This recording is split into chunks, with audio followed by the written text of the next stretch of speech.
On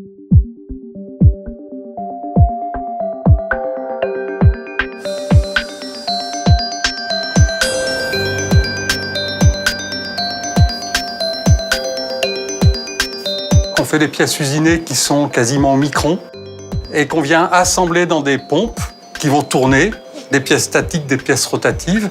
Et à la sortie, on va avoir une pompe qui va faire des niveaux de vide. Alors, la pompe à vide, c'est un produit qui est très complexe, c'est de la mécanique de précision. Et donc notre spécialité, c'est de chercher l'éternel compromis entre la performance et la fiabilité. Aujourd'hui, on est très avancé sur la connexion entre les machines de mesure et les machines-outils. Et on se dit que toutes ces données de mesure, on pourrait aussi les exploiter pour travailler sur la performance du produit fini.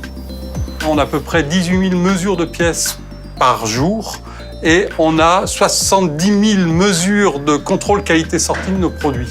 Et ça, on veut les assembler et ça ne peut pas se faire d'une façon humaine, ça peut se faire qu'en analysant les données avec des algorithmes d'intelligence artificielle.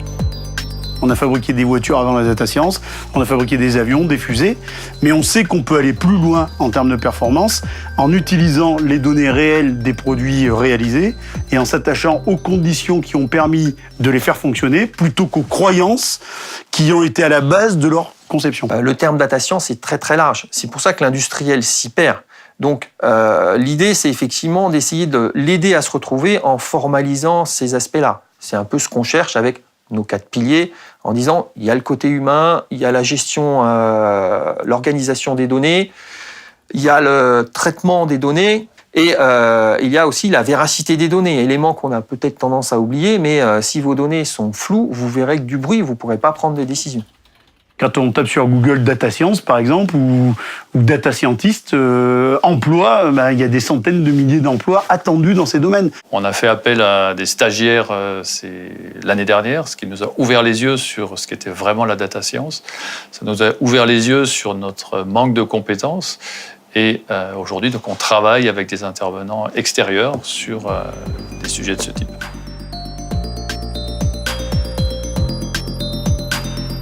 D'un point de vue universitaire, on s'aperçoit qu'il y a beaucoup de choses qui sont orientées autour du marketing, de l'analyse financière.